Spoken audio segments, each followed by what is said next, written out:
Thank you ISCP, thank you Dr. Ladukar, Dr. Ahate, Dr. Neeraj for giving me this opportunity, and it's a great honor and privilege, and I'm fortunate to deliver first Dr. S.D. Chivate Oration.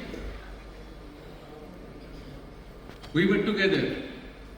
I was fortunate because the last 7 days of Dr. Chivate and mine, we were together almost throughout.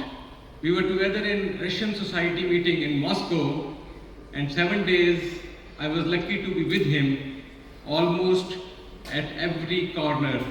We were in partying together, we were in the same hotel, we were in the same conference, we operated live cases in adjacent operating rooms and interacted with so many people in Moscow, Russian School of Political Society meeting, and it was so much learning from him, so much guidance from him, and it was an experience which I can never forget.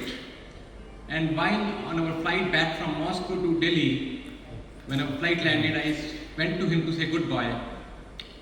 He said, Pankaj, we have to take ISCP to the global level, to newer heights. I said, yes sir, we will. And we will. You are with us, sir, and we will do that. I am very confident with all our great team members. This is the least tribute we can give to Dr. Chivate. Thank you so much, sir. We are again indebted to you.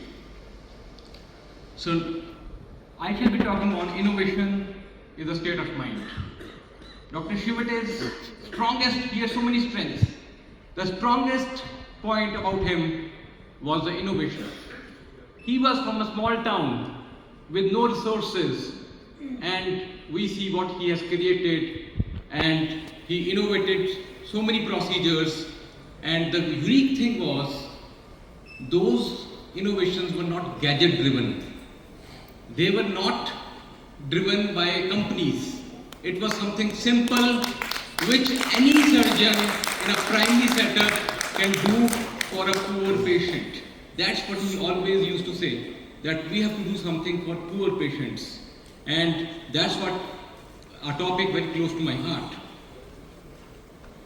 So all of us, I'm sure, all the people sitting in this hall and all the surgeons practicing in India get great innovative ideas on a regular basis. We call that jugaad in India, and but all of us I see are innovating in smaller different ways in our surgical practice. But those innovations do not get translated in something substantial.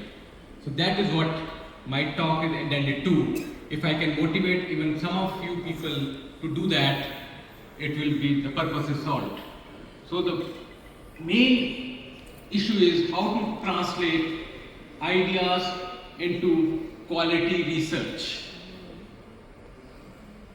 So I shall go through my journey and share that what are my personal experiences, if that can help. So what I realized over the years, who is the biggest enemy of a person? Who can stop you? Who can really create troubles? And that is our own mind. Believe me, this is the biggest enemy you have to win. If you win this person, this mind, this enemy, nobody can stop you. I started my medical career in 1990. Till 2007, I had no idea about research. I had no experience in paper writing.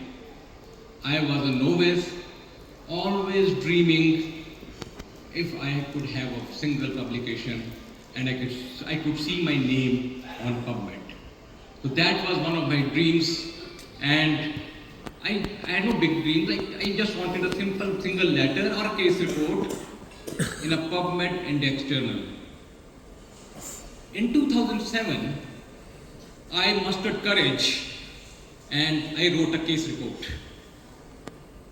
But I still didn't have enough courage to submit it to Indian Journal of Surgery. So that dream kept on waiting for another 1 year. Then one day I decided enough is enough. I have to do it. So I went to Mayo Clinic, US in 2007 end. And by accident, by my sheer luck, I met a doyen in the field of academics. And he changed the way I used to think first, and then the way I write.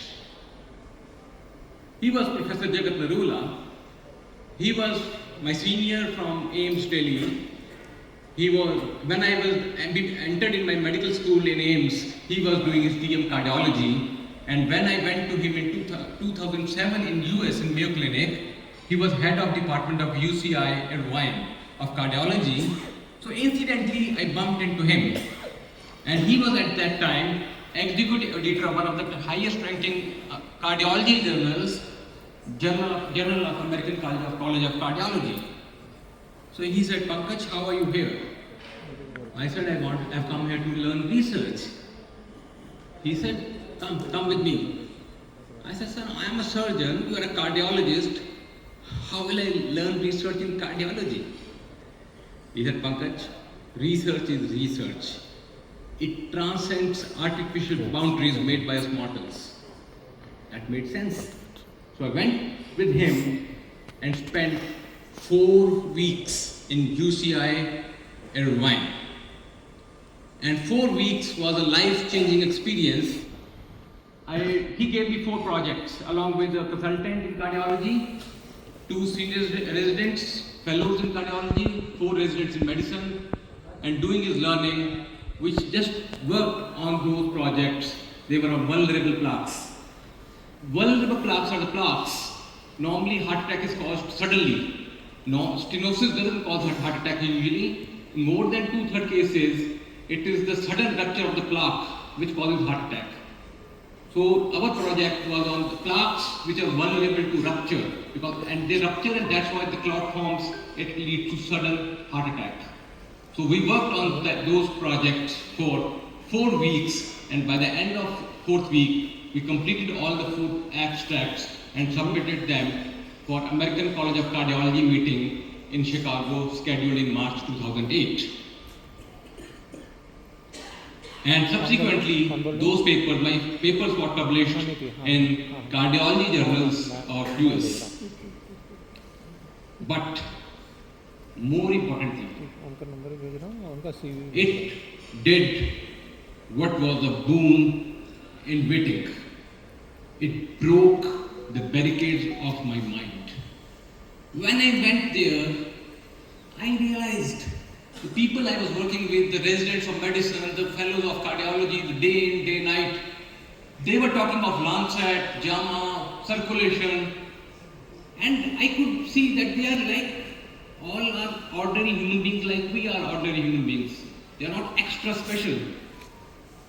So if they can think and sending article and publishing in JAMA, Lancet, NEGM, what can stop me from doing the same? Nothing. I realized that it was me, that oh my God, Indian Journal of Surgery is beyond my reach. The thing I realized was nothing is beyond anyone's reach. You just have to stopping yourself. That is the most important thing. So I came back in 2008, and last 15 years, we have now more than 185 international research publications, which have been cited more than 2,700 times with the H index of 28. So earlier, I couldn't muster courage to send a letter or a case report to a national journal.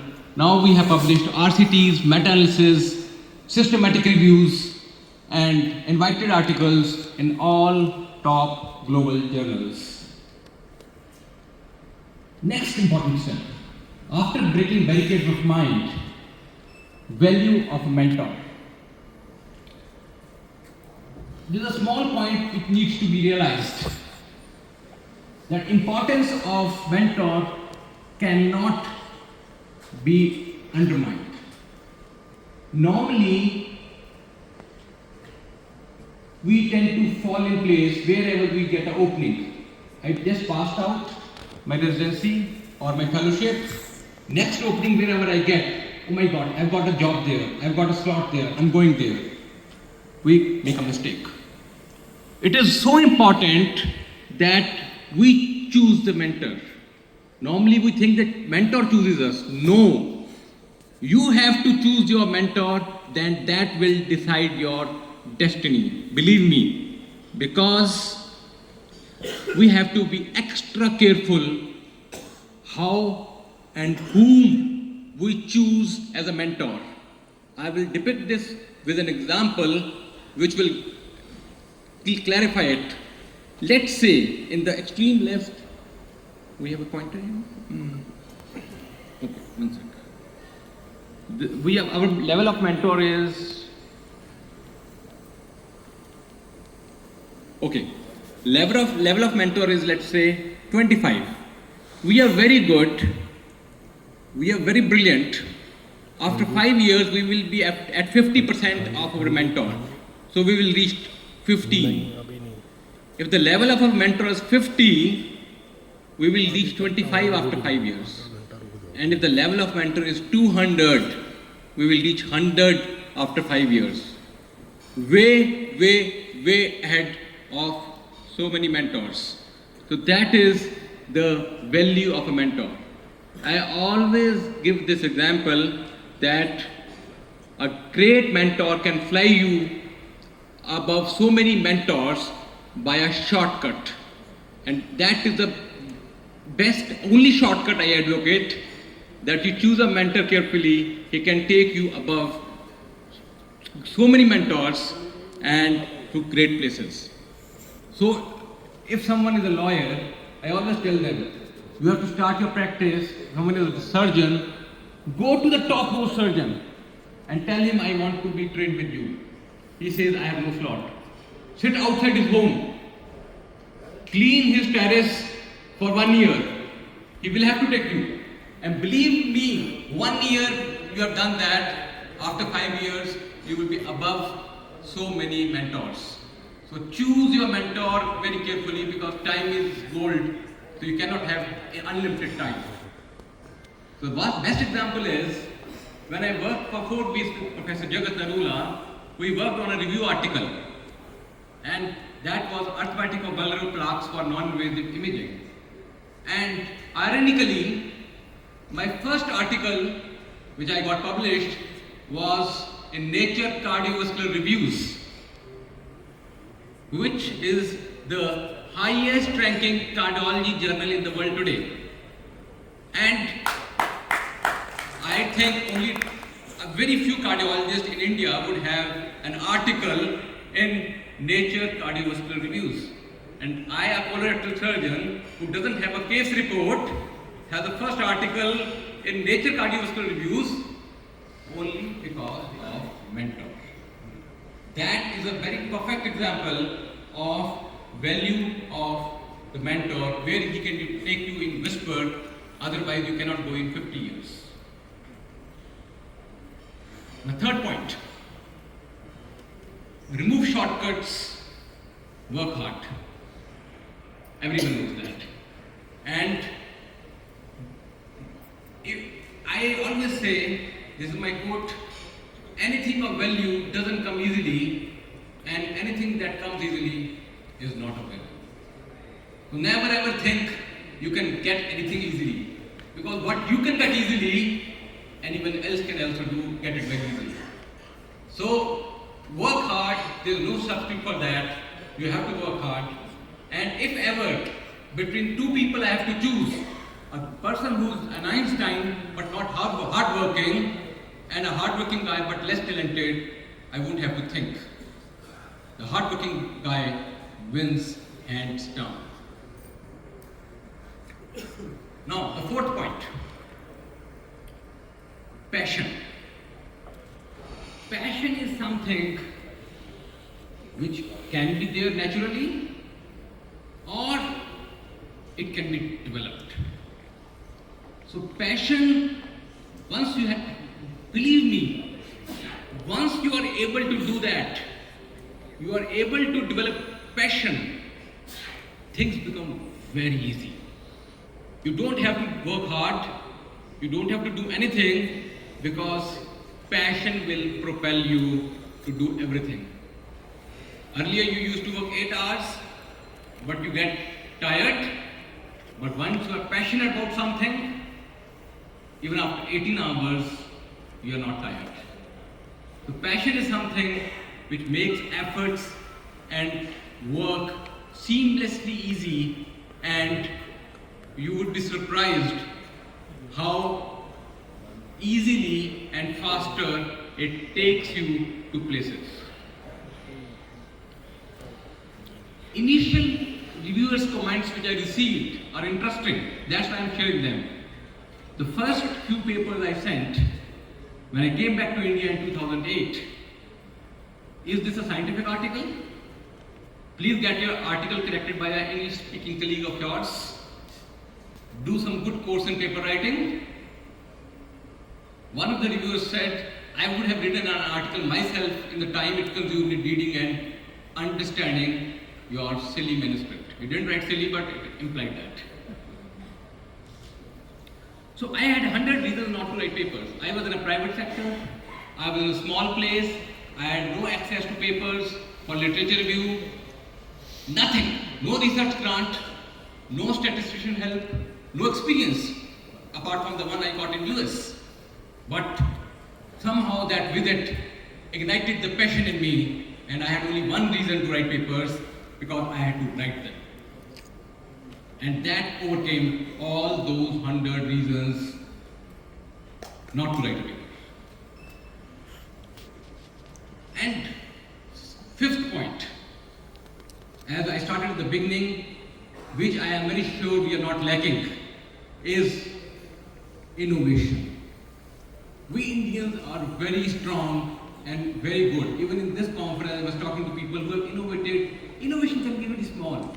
Don't think we have to innovate and make us suddenly a fighter jet which will land on Pluto. Innovations can be small, but every innovation is great. You have to pursue it and give it a shape of research and publish it. Because of that, we could translate. We have now 32 innovations in our name, which includes new treatment protocols, new discovery of new spaces, I will share briefly, new management protocols, new scoring systems, and because of this, we have been awarded with doctor with maximum innovation in the world by almost all record books, and it's under consideration Guinness Book of World Record. This is my favorite story, which I read in 2007. This guy is Godfrey Hounsfield. He was born in 1920, and in 1945 he was in Royal Air Force. And when the World War II ended, he was an engineer, he had nothing to do. He got a job of a paramedic person in one of the London hospitals. Now, he was doing X-rays very frequently, and while doing X-rays, he got an idea that X-ray is 2 dimension, it overlaps the whole information. If I can do an X-ray from all 3 sides, 180 degree, and then the computers have recently launched, and we can use computers to generate 3-dimensional image, it would be a great idea. In 1949, he started working on that, and by end of 60s, he developed what we know as a CT scan. An engineer developed a CT scan while working as a paramedic person, and he shared Nobel Prize for Medicine in 1979, and this guy's name is taken by every radiologist 1,000 times in a single day, because the density of whiteness on CT scan is measured in HU units. It's called Hounsfield units. If this guy had stopped thinking that how can I do something in medicine, we would have been deprived of CT scan. So I don't work on the paper in which this line does not come. I don't waste my time. This line has to come in every paper you work or you submit, that this concept or point, it may be very small, is being highlighted for the first time in the world. So that's why we can write, normally the big societies, international societies write guidelines. We could write guidelines for the surgeons, which have been published by top American journals. We have even written guidelines for the radiologists. There are several innovations which are now eponymous, published and well known in textbooks by our name. Work protocol I shall be discussing in the evening today. To find work classification we discussed in the morning.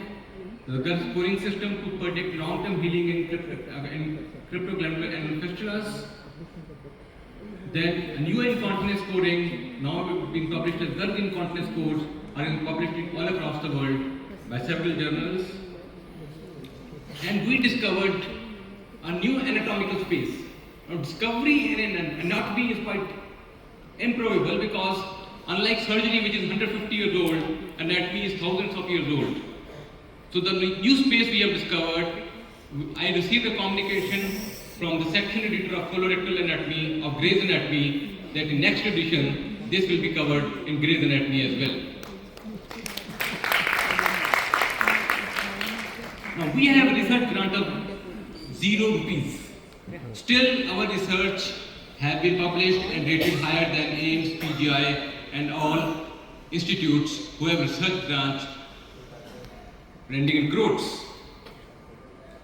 And then you find the history book on proctology published from France.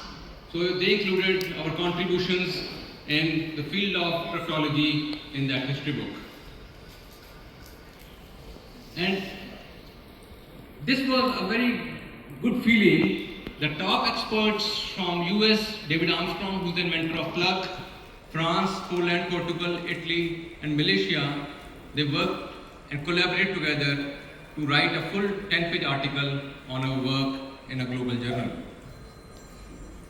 Now, coming to the 7th point, we need to develop excellence. This we all know, because once we develop expertise and excellence, rest money, fame, etc. will follow, believe me.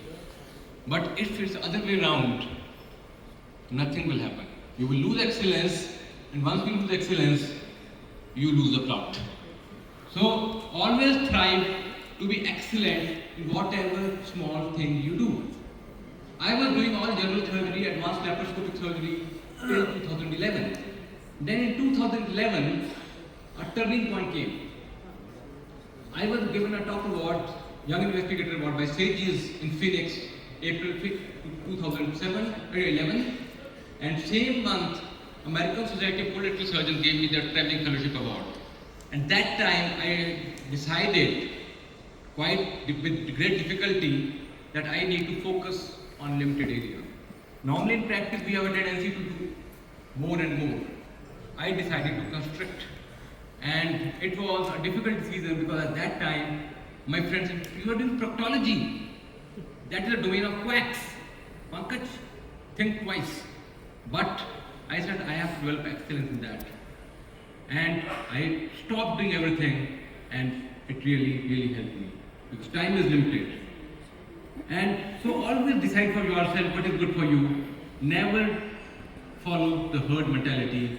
And that is why importance of 7th point, importance of decision making. That's what I have written a full book on, how to master the art of decision making. There are a lot of books on corporate decision making, but perhaps this is the first book on personal decision making. Because when emotions come into play, the decision making becomes even more critical, challenging, and difficult. So this is one of the best sellers on Amazon, and because most of the people don't realize that the decision making process can be improved. This book is not on any particular decision. This is on the decision-making process which goes in our mind and how that can be improved. And that should be improved. Most of us don't even realize that there is a process which needs to be improvised.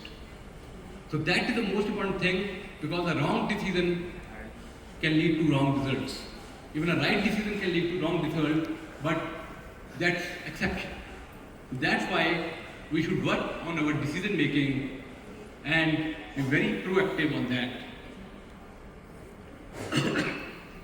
So that's, to summarize, go after excellence, everything else will follow. Anything done with passion becomes an art. Remove the barricades of your mind and remove the shortcuts. And growth is catalyzed by thinking collaterally. Last, this is something we should all strive for. I want more Indians there. There is a site by US top corporate group. It's called expertscape.com. It ranks doctors across all specialties, all topics. And it ranking is given in every country, every continent, and the worldwide ranking. And in this ranking, we have been ranked almost number 1 in the field of fissures, bilateral sinus, and fistula. And in the global ranking, we're in the top 5 in anal fissures and anal fistula. And we are competing with people who are top in Chivate, Filters and St. Mark's. And my inherent desire is that we should have more and more Indians in this list. So last slide. This slide was made by one of the persons who nominated me for Bhatnagar Award. Bhatnagar Award is the Nobel Prize of India, normally given to scientists. I didn't get that award because that was 7 years back. But he conceptually said that normally any big institutions, people are doing research, they have a big institution tag, article sharing with colleagues. One department has 7 people, one person writes an article and puts the name of other people, and vice versa. They have grants and funding for research. They have ensured patient availability. Most of the people here are private practitioners, and we all know how difficult or how challenging it is to pull patients. Whereas a lot of big institutions, it's ensured.